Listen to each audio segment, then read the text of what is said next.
Bonjour à tous. L'objectif de cette vidéo est de vous montrer comment Oracle Database multitenante propose une vraie synergie aujourd'hui avec les démarches DevOps. Alors, multitenante, c'est une option de la database Enterprise Edition qui est arrivée avec la 12CR1. L'objectif, c'était d'avoir une architecture avec un partage de la mémoire et des background process disponibles pour tout un ensemble de databases. Donc cet ensemble partagé, c'est ce qu'on va appeler ici la container database, ou CDB $root. Sur cette container database, on va être capable de plugger un certain nombre de bases, GL, OE, AP. Du coup, on va se retrouver avec une architecture qui va nous permettre d'avoir une densité de database beaucoup plus importante et donc aussi des mécanismes d'opération, donc de gestion, de copie, de clone, pour déplacer, copier des PDB de manière très très simple. À partir de ce moment-là, Oracle Database va donc fournir une architecture qui va nous permettre de réduire les dépenses CAPEX et OPEX, tout simplement. C'est pas l'objectif de cette vidéo. L'objectif de cette vidéo, elle est plutôt de parler de l'agilité. C'est vrai que Oracle Database, dans une architecture non multitenante, c'est moins agile que Oracle Database dans une architecture multitenante. Donc, ce qu'on peut voir déjà, c'est qu'aussi, on a du provisionnement qui est très très rapide. Alors, on a une fonctionnalité qui s'appelle le Snapshot Clone, qui est encore plus rapide. Donc, si on compare par rapport à une database qui n'est pas multitenante, où il n'y a pas de CDB, Container Database, on voit que les temps de provisionnement sont nettement inférieurs avec une pluggable database. C'est vrai qu'un clone de pluggable database ou tout simplement un unplug, donc je détache ma pluggable database d'une container database, puis je la plug sur une autre container database, on voit que les temps sont très réduits. Alors le snapshot clone, c'est encore plus réduit. On est là sur de la minute, voire de la seconde. Alors pourquoi? Le snapshot clone, c'est tout simplement lorsqu'on fait un snapshot clone, on ne va pas copier les data files. On va simplement avoir une PDB qui va avoir des pointeurs sur les fichiers de la PDB d'origine. Et ensuite, on va faire du copy on write, c'est-à-dire que si on fait une modification de données dans cette snapshot PDB, eh bien, on va prendre le bloc et simplement le modifier. Alors, cette fonctionnalité, assez étonnante d'ailleurs, est fournie simplement grâce à certains file systems. On va la trouver avec de la CFS, donc qui est le file system finalement au-dessus de Oracle ASM. On va trouver ça aussi avec du NetApp ou on va trouver ça avec du Sun ZFS. OK? Donc on voit que les temps de provisionnement sont vraiment drastiquement réduits, qui va permettre aux équipes de travailler beaucoup plus rapidement. Voilà. OK?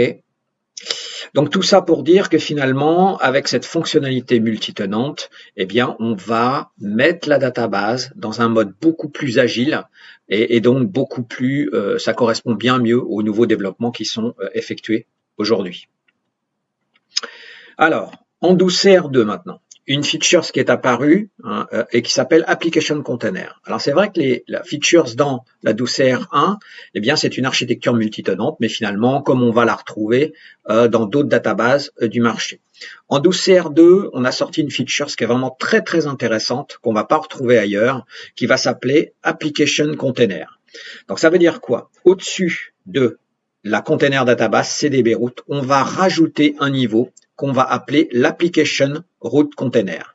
Cette application root container, finalement, va contenir un ensemble d'informations par rapport à l'application, en l'occurrence, va contenir des métadatas et des datas qu'il va partager de manière différente avec les différentes PDB. Par exemple, ici, on voit une application root qui a été créée, qui correspond à l'application Sales App, et on voit qu'on a créé dessous des pluggable databases, eh bien, pour avoir une pluggable database pour le nord, pour le sud, pour l'est, pour l'ouest. Ça veut dire que quand on va créer finalement ces objets du schéma et donc de l'application Sales dans l'application root, eh bien, on va être capable de dire, tu partages cette description de table, par exemple, avec toutes les PDB, ou tu partages les datas avec les PDB, oui ou non. Donc, ça veut dire que je vais pouvoir créer une table, eh bien, que toutes les PDB vont voir, d'accord, ou je vais pouvoir créer une table que toutes les PDB vont voir, mais en plus, toutes les données vont être communes à toutes les PDB, où chaque PDB va avoir ses données non communes avec les autres PDB.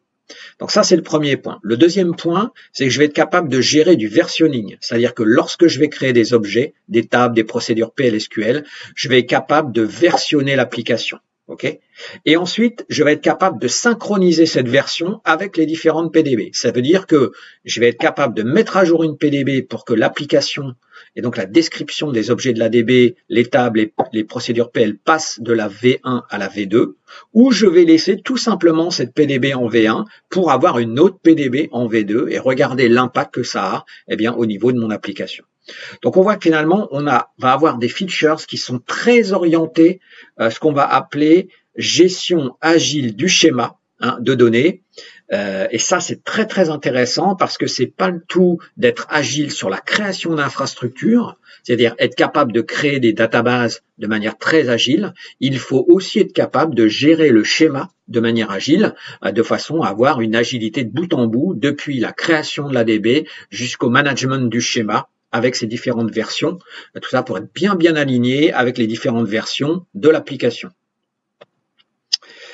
Ensuite, dernière version arrivée, la 18C. Donc la 18C, elle évolue tous les 3 mois. Donc on a une 18C 18.1, 18.2, aujourd'hui 18.3, que vous pouvez avoir soit sur le Cloud Oracle en direct en 30 minutes, on va dire, soit vous l'installez on-premise, ça prendra un peu plus de temps bien évidemment. Alors, quelques features, notamment ce qu'on va appeler la Refreshable PDB Switchover. Refreshable PDB, ça veut dire que je pars d'une PDB PDB1 sur un container route, je crée une deuxième PDB qui va se mettre à jour, par exemple, toutes les 2 minutes, toutes les 7 minutes. Donc, on va avoir finalement l'équivalent ici d'une standby database, mais limité à la PDB. C'est vrai qu'avec Active Data Guard ou Data Guard, on va répliquer l'ensemble de la CDB des PDB d'un bloc du master vers la standby. Là, avec Refreshable PDB, on va répliquer une seule PDB. Donc ça veut dire que, tout simplement, on va limiter ce refresh, à cette PDB. Ça va être très très simple à mettre en place. Donc c'est vraiment super. Refreshable, ça veut dire que switchover, donc refreshable, ça veut dire que ça se met à jour tous les temps de temps. Mais switchover, c'est-à-dire que je peux inverser évidemment la mise à jour. Donc si j'avais une PDB1 qui se faisait à jour va être une PDB2, à un moment donné, si je perds la PDB1, je peux inverser et faire la PDB2 qui se met à jour vers la PDB1. En scène intégration avec DataGuard, ça tout simplement, DataGuard, ça prend le master et ça le copie vers le standby de la totalité et les pluggable databases de la même façon. Dans la 12CR2, alors ce que j'avais pas précisé, c'est que la 12CR1, je fais des clones à froid. C'est-à-dire que j'éteins d'abord ma PDB et ensuite je clone. Dans la 12CR2, je fais des clones à chaud, ce qu'on appelle des hot clones. Ok. Et bien évidemment, ces hot clones, avec DataGuard, ça va être un petit peu, ces hot clones, c'est un petit peu plus compliqué à gérer avec DataGuard. Et c'est cette feature qui va permettre une meilleure intégration finalement du clone, hot clone des pluggable databases avec DataGuard. Snapshot carousel, c'est super. Je vais choisir une PDB, je vais décider par exemple de faire un snapshot tous les jours pendant 7 jours, puis ça va tourner. Donc je vais conserver les 7 derniers snapshots de ma PDB. Ça va me permettre très simplement d'avoir une gestion très sympa. Imaginons, je suis mercredi et tout d'un coup un bug apparaît au niveau de l'application. Et on imagine que ce bug est dû à la database. On ne sait pas trop quand est-ce qu'il est arrivé. On va être capable de remonter la DB, donc la PDB, en version à vendredi. Ok, ah non, ça fonctionne, donc c'est pas là. En version à lundi, non, ça fonctionne, c'est pas là. Et lorsqu'on la remonte en version à mardi, le snapshot qui a été pris, on s'aperçoit qu'on a le bug. Ça va permettre tout simplement d'avoir une facilité pour détecter des problèmes, pour remonter en arrière. Là encore, on est vraiment dans les démarches qui facilitent l'agilité. Dynamic Lockdown Profile, donc là on va être capable finalement de partager du paramétrage, parameter setting, ou alors des features de la DB, des options de la DB, entre les différentes PDB très très simplement. L'amélioration en 18C, donc ça c'est apparu finalement en 12CR2. L'amélioration en 18C, c'est lorsqu'on va faire une modification de paramétrage, par exemple sur la sécurité, je vais pouvoir limiter un alter system 7 et pour toutes les CDB et toutes les PDB. La différence, c'est que là, sur la 18C, on n'aura pas besoin de redémarrer ou etc. Les PDB, ça sera pris à chaud directement.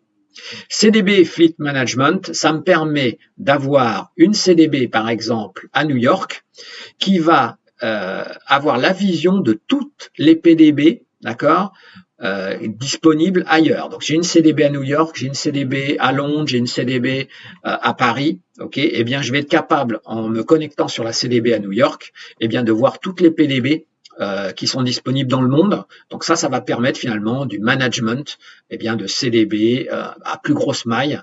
Là encore, on est vraiment dans le multitenant. Hein. C'est vrai que ce management à grosse maille, c'est ce qu'on veut. C'était le cas notamment sur la 12CR1, des patchs. Il y a beaucoup de patchs. Lorsque je les applique sur la CDB, j'ai patché de facto. Toutes les PDB sont OK. Donc tout ça, ça va amener tout un ensemble de features très très sympathiques. Donc j'espère que je vous ai motivé par rapport à multitenant. Vous avez vu que c'est très en rapport avec les philosophies d'agilité DevOps, soit pour le provisioning très rapide de DB, mais aussi pour réduire les opérations de maintenance. Et bien évidemment, pour être aussi dans ce mode où je vais être capable de gérer le schéma de l'application de manière très très agile pour passer de la V1 à la V2, revenir à la V1, etc., etc. Voilà. Je vous remercie d'avoir suivi cette présentation.